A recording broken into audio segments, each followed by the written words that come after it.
The smell hits me first. Lavender, jasmine, something cloyingly sweet like betrayal wrapped in a bough. It hangs heavy in the air, a stark contrast to the cold, sterile feel of the legal papers clutched in my hand.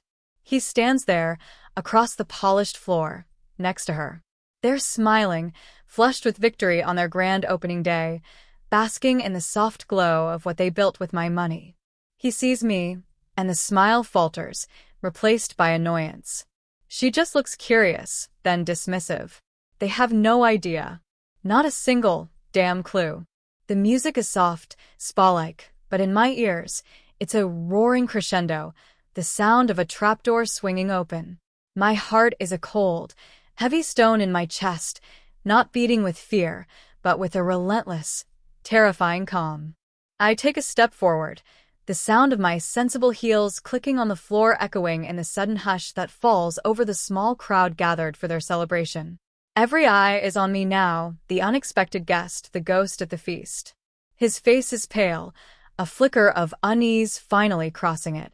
He opens his mouth, probably to say something dismissive, something designed to make me look crazy. But I don't let him. I raise the papers, not dramatically, just enough for them to see what they are. Legal documents. The air changes, thickens. The sweet smell is replaced by the metallic tang of fear. His eyes dart from my face to the papers, then back again. Her smile is gone now, replaced by a frown, then a dawning horror. This is it. The end of their beginning. Let me know where you're watching from and what time it is. And if you haven't already, please subscribe, it helps me more than you know. Life was quiet, peaceful. Not small, exactly, but contained. My world was a comfortable radius around our home, around him. We had a rhythm, a predictability that felt like safety. Coffee on the porch in the mornings, quiet dinners, weekends spent on mundane, pleasant things, gardening, reading, visiting family. We weren't wealthy, not by any stretch. He worked a steady job, I freelanced, writing and editing. We saved, we planned, we dreamed small. Achievable dreams. Maybe a little cottage by the lake someday. A trip to Europe when we could afford it. There was a quiet affection, a history built over years. I thought he was my best friend, my partner, the person who knew the mundane parts of my soul and loved me anyway. We talked about everything, or so I thought. Our future, our worries, our hopes. There were no grand passions burning, but a warm, steady ember of companionship. It felt real. It felt safe. It felt like enough. Then the letter arrived. Certified mail. Official. Heavy with consequence before I even opened it. It was from a law firm I didn't recognize, in a city far away. It was about my Aunt Carol. I hadn't seen Aunt Carol in years. She was my mother's estranged sister, a fiercely independent woman who'd cut ties with most of the family decades ago. She was a legend, a myth whispered about at family gatherings, a cautionary tale or an inspiration, depending on who is telling the story. She'd made her own way, built something from nothing, and lived a solitary, private life. I knew she'd passed away a few months prior, a brief mention in an email from a distant cousin. There was no funeral, no gathering. Just silence. I opened the letter with a mix of curiosity and trepidation. Inside, the language was formal, legalese dense, and imposing. It took me a few minutes, rereading sentences, feeling my breath catch, to understand. Aunt Carol, the woman who was barely a memory, who I hadn't seen since I was a child, had left me everything. Everything. Her entire estate. The number on the page swam before my eyes. $6 million. $6 million. It was a number so vast it felt unreal, abstract, like Monopoly money. I sat there, the letter shaking in my hands, the quiet house suddenly feeling too small, too ordinary for the weight of this news.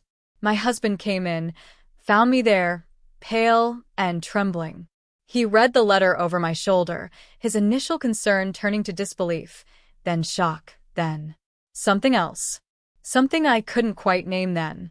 His eyes, usually warm and familiar, had a glint in them I'd never seen before. A sharp, assessing look. He hugged me, of course. He told me how amazing this was, how much it changed everything. He talked about our future, but his voice sounded different. Faster. More excited. Maybe, but not in the way I expected. It felt less about us and more about potential. Limitless, undefined potential. The initial shock gave way to a strange new reality. $6 million. It sat in a separate account, a number on a screen that didn't feel like mine. Our quiet life suddenly felt loud with possibilities and with demands. Everyone had an opinion. Financial advisors appeared out of nowhere. Friends offered unsolicited advice. Family members I hadn't heard from in years suddenly wanted to reconnect. It was overwhelming. And through it all, he changed. Subtly at first. A new watch. More expensive clothes. Dinners out became more frequent, at places we'd only ever dreamed of. He quit his job. Said he wanted to explore new opportunities, now that we had the cushion. I didn't object. Why would I? We had enough for a lifetime, multiple lifetimes, if we were sensible. Sensible.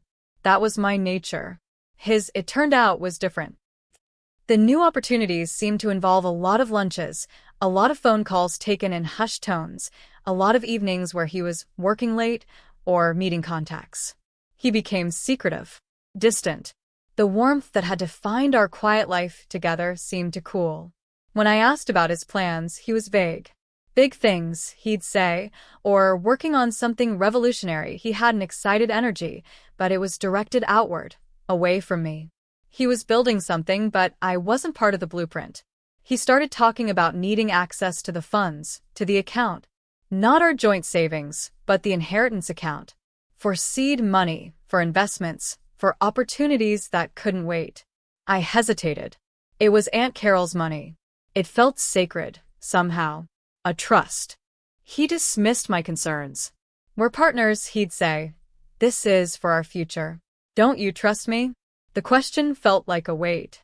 Of course, I trusted him. He was my husband. The doubt felt like a betrayal of him, of our marriage. So, I gave him access. Not the whole amount, not at first. Smaller sums. In the grand scheme of $6 million. A few $100,000 here, $500,000 there. For market research, for initial investments, for securing key partnerships. The money flowed out, but I saw no tangible results, just as growing excitement and my growing unease. My early struggles were internal. The gnawing anxiety. The feeling of being shut out. I tried talking to him, really talking like we used to, but the easy intimacy was gone. He was impatient, defensive. My questions were met with irritation, with accusations of not being supportive, of not understanding the vision. He'd pull out charts, graphs, jargon I didn't understand, talking about market share, ROI, venture capital. It felt like a performance designed to baffle and silence me. I retreated, hurt and confused. I told myself I was being silly, that this was just the stress of starting something new, that he'd come back to me when it was all over. But the distance grew. He was rarely home. His phone was glued to his hand, buzzing constantly with messages he'd quickly swipe away if I came near. There were hushed phone calls that ended abruptly when I entered the room. The scent of strange perfume on his clothes, which he explained away with flimsy excuses about meeting clients or investors. The typical signs of betrayal, laid out like breadcrumbs, and I, in my naivety or perhaps willful blindness, pretended not to see the path they led down. I was losing him, and I didn't know how to stop it. I thought the money would bring us security, comfort. Instead, it felt like a poison, seeping into the foundations of our life. Things escalated quickly, silently, like a flood rising behind a fragile dam. The sums he requested grew larger. $1 million here, $2 million there. For property acquisition, he said. For building renovations. For securing a prime location. My questions were met with colder irritation. Do you want this to succeed or not? He'd snap. You're holding us back with your doubts us. He still said US, but it felt like a lie. He was talking about a future he was building with someone else. I started checking the account statements more frequently. The numbers were staggering. Million gone. Just gone. Transferred to various LLCs, companies with names that meant nothing to me. I asked about the companies. He gave evasive answers. Shell corporations for tax purposes, he said. Don't worry your head about it. Just trust me. Trust. The word felt hollow, a mockery of what we once had. Then came the physical evidence, harder to deny than hushed calls and strange scents. A receipt for expensive women's lingerie in his coat pocket. A reservation for a romantic weekend getaway for two, not our anniversary. A text message on his unlocked phone, left carelessly on the counter one morning. Just a snippet, but enough. Can't wait to see you at the site today, darling. Our dream is coming true. Face blowing a kiss. Site? Dream? Darling? It wasn't me. The world tilted. The quiet house felt like a tomb. I looked at his sleeping face, the face I thought I knew better than my own, and saw a stranger. A betrayer. The pain was a physical blow, knocking the wind out of me. But beneath the pain, a cold, hard knot began to form. This wasn't just about infidelity. This was about the money. My money. Aunt Carol's money. The money that was supposed to be our security, our future. He had used it to build a dream with her. The midpoint shift wasn't a single dramatic moment, but a slow, agonizing descent into a new reality. The moment I stopped crying. The moment the raw, tearing pain hardened into something colder, sharper. I started digging. Not confronting him, not yet. That would come. But first I needed to know the depth of the betrayal. I hired a private investigator. Discreetly. Someone who specialized in financial forensics and infidelity. They were expensive, but thanks to Aunt Carol's legacy, or what was left of it, I could afford it. Barely. The reports started coming in. They were worse than I imagined. The LLCs weren't just for tax purposes. They were complex layers designed to hide the flow of money. The property he'd acquired? A prime commercial space. The renovations? Extensive, high-end. And the business? Not some vague revolutionary opportunity, a luxury spa. And the key partner? Her. The mistress. Her name was Sarah. She was young, ambitious, beautiful. She was listed on the business incorporation papers. Not as an employee, as a co-owner. And the primary funding source? My inheritance. Every single cent he'd taken, every million, had flowed into their project, their dream. $6 million. Gone. Spent on building a gilded cage for his affair, a monument to their betrayal. The realization hit me with the force of a physical blow. It wasn't just the money. It was the calculated deceit. The scale of it. He hadn't just cheated on me. He had plundered my future, our shared history, the legacy of a woman I barely knew but who had trusted me. He had taken everything I had and given it to her. Everything fell apart. The mask dropped completely. He stopped pretending. The late nights became overnight stays. The hushed calls became open arguments when he thought I wasn't listening. He talked about selling the house, splitting assets, our assets, the few things not tied up in the spa. He acted as if I was the problem, the one being unreasonable. He was bolder, fueled by the belief that he had already won, that my money was now his, safely laundered into their tangible asset, this beautiful, luxurious spa. He talked about leaving me, about starting his new life, their new life. He didn't even have the decency to look guilty. He looked triumphant, like a conqueror dividing the spoils. I felt completely helpless. My bank account was nearly empty, save for a small amount I'd managed to hide away, a buffer I'd instinctually kept separate, a tiny life raft. The inheritance was gone, tangled up in legal structures designed to keep it out of my reach. The house was in both our names, but his legal maneuvering with the spa funding could complicate things. I consulted lawyers, but the initial consultations were bleak. Tracing the money was possible, but reclaiming it from a fully operational business owned by multiple parties would be a long, drawn-out, expensive legal battle.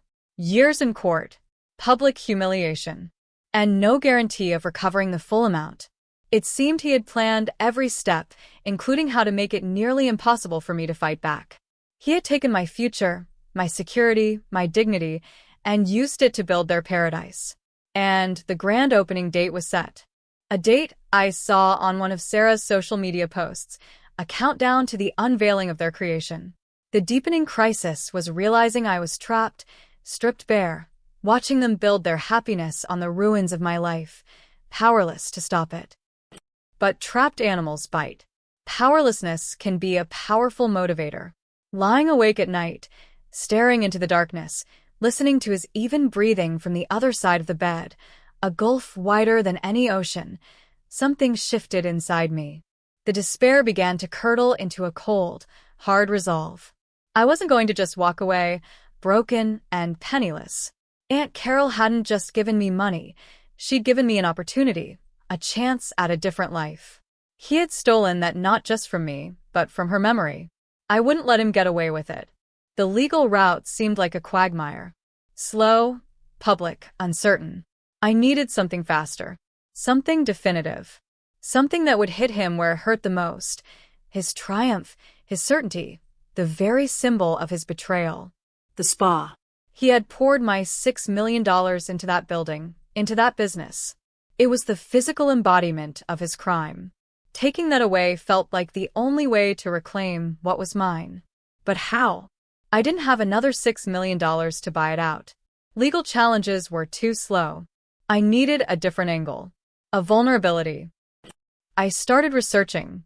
Not legal precedents this time, but business operations, commercial real estate, lease agreements.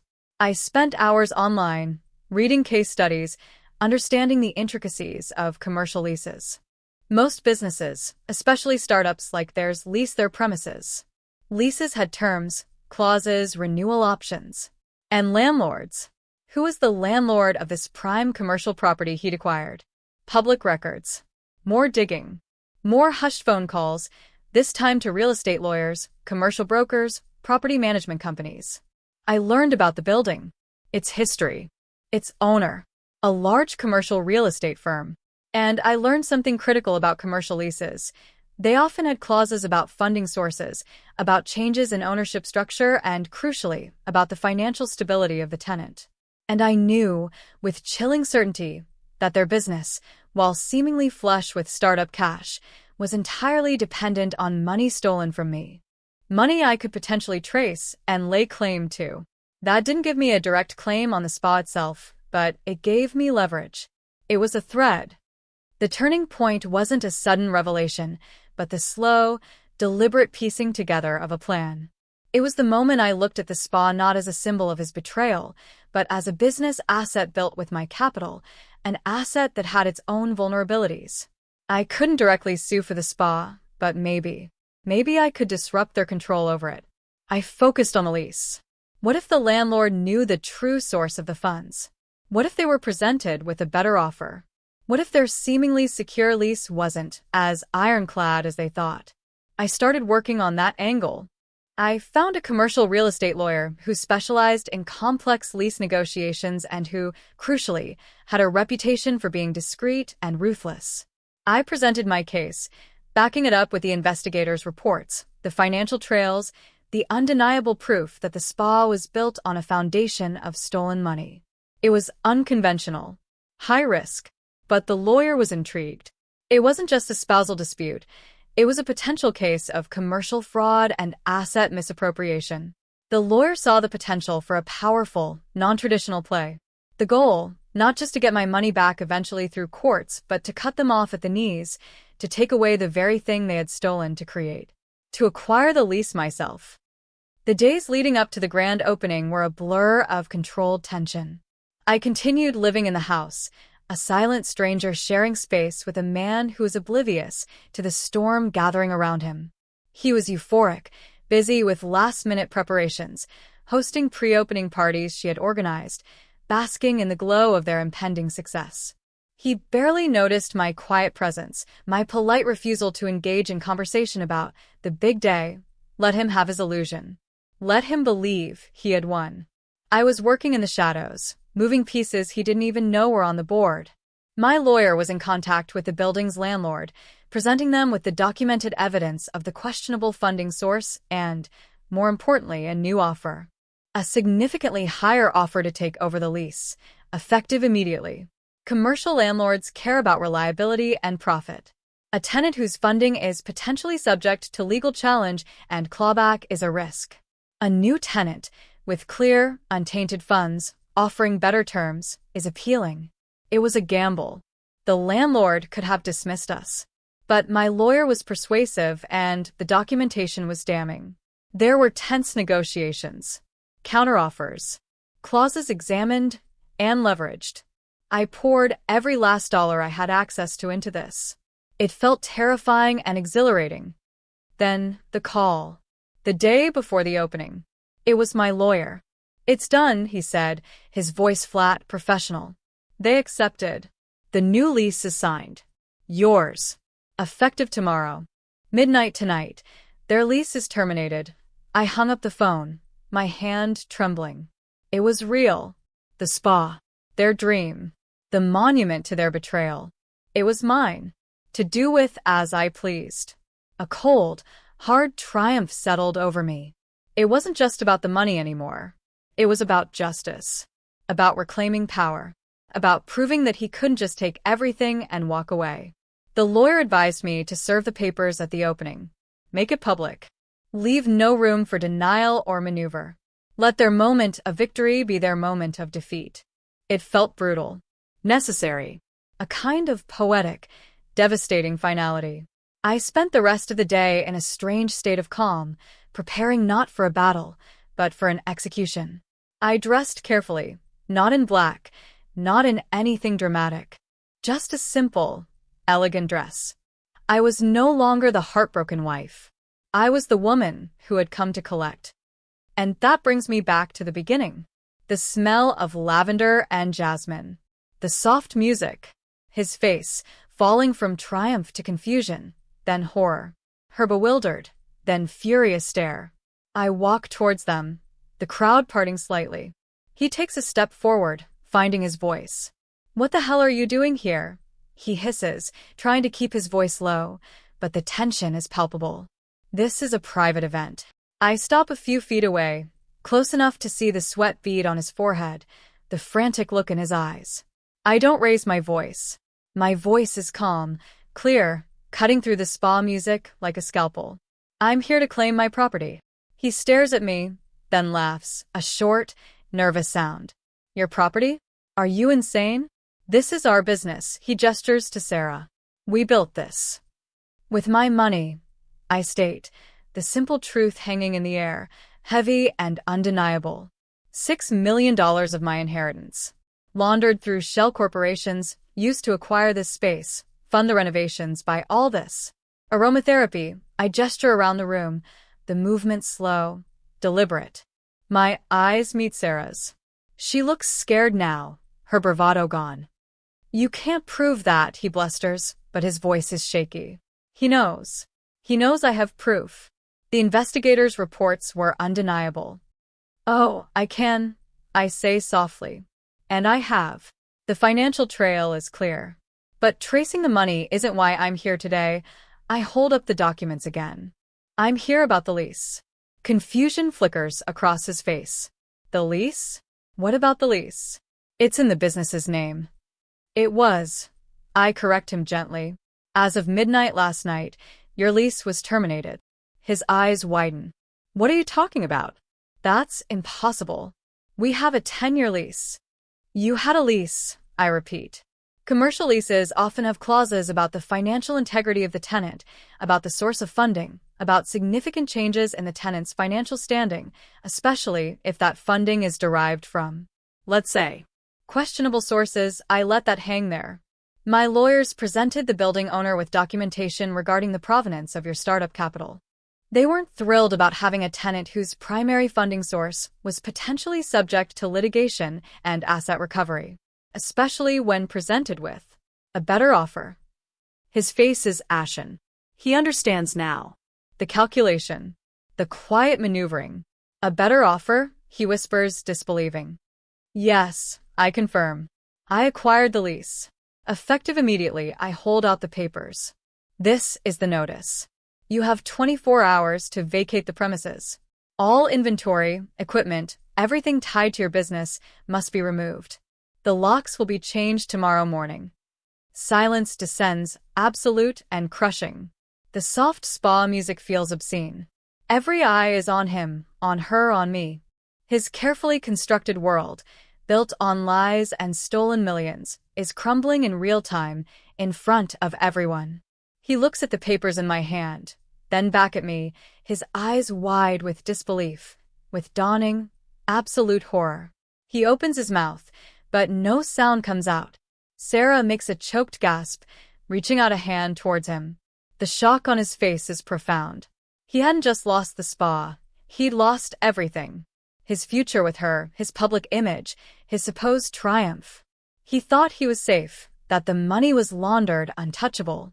He never, ever anticipated I would bypass the messy legal battle over the money and instead attack the very foundation of their empire, the physical space itself. He'd built his castle on sand, and I had simply removed the sand. His face contorts, a terrible mask of rage, disbelief, and utter defeat. A strangled sound escapes his throat. He clutches his chest, staggering back. Sarah screams his name. His eyes roll back. He collapses onto the polished floor, a heap of expensive suit and shattered dreams, right there in the middle of his grand opening, surrounded by the scent of betrayal and the ruins of everything he thought he'd stolen and won. The scene dissolved into chaos. People rushing forward, Sarah screaming, someone calling 911. I stood there for a moment, the papers still in my hand, watching the spectacle. There was no triumph surging through me, not the kind I expected. Just emptiness. A quiet, profound stillness after the storm. He was a collapsed heap on the floor, his face pale and slack. This was the man I had loved, the man I had built a life with. And here he was, broken not by grief or regret, but by the loss of stolen money and a ruined venture. It was a pathetic end to a grand betrayal. I felt nothing watching him, no pity, no satisfaction, just a vast, weary sorrow for the years wasted, the trust incinerated. Sarah knelt beside him, hysterical, her perfect hair askew, her dream turning into a nightmare before her eyes. I turned and walked away, the clicking of my heels on the floor the only sound I registered above the growing commotion. No one tried to stop me. I was no longer the ghost. I was the force of nature that had just flattened their world. Leaving the spa, stepping back out into the indifferent city street, felt like surfacing after being held underwater for a very long time. The air was cool and clean, free of the cloying scent of betrayal. The weight in my chest remained, heavy but different. It wasn't the weight of despair anymore, but the weight of what had been done. The spa was mine now, the lease secured. It was a hollow victory in some ways. I hadn't gotten the $6 million back, not directly. That money was still sunk into the renovations, the equipment, the inventory I would now likely have to deal with. But I had taken away the symbol of their infidelity, the future they had planned together on my dime. I had disrupted his triumphant narrative, shattered his certainty, and done it in a way he never saw coming. He had been so focused on hiding the money trail, on making it legally difficult to recover the funds, that he'd completely overlooked the vulnerability of the asset itself, the space it occupied. My lawyer called later that day. My husband was stable at the hospital. Sarah was with him, frantic. The grand opening was, of course, cancelled. News travels fast. Their humiliation was complete, public, and absolute. What came next was quiet work. Dealing with the spa. Inventorying the assets left behind. Making decisions about the space. I didn't want to run a spa. The smell alone was triggering. But the location was prime. The renovations high-end. I could sell the lease, likely recouping a significant portion of the money he'd stolen. It wouldn't be the full $6 million probably, not after legal fees and the complications of untangling everything. But it would be something. A recovery. A stepping stone towards rebuilding my own life. The house? He signed it over without a fight after the spa incident. He had lost his leverage, his nerve, everything. The divorce was swift and silent, a stark contrast to the public drama of the spa closure. There was nothing left to fight over anyway. He had nothing. I had the house and a valuable commercial lease. Life didn't instantly become easy or carefree. The betrayal left scars, deep and lasting. The trust one had so freely given was broken irrevocably. The quiet, comfortable life I thought I had was gone forever. But in its place, there was a newfound strength, a steely resolve I hadn't known I possessed.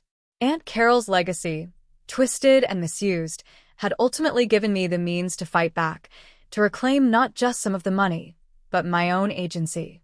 The spa, that monument to his deceit, became an unexpected tool for my own recovery, a symbol of taking back control.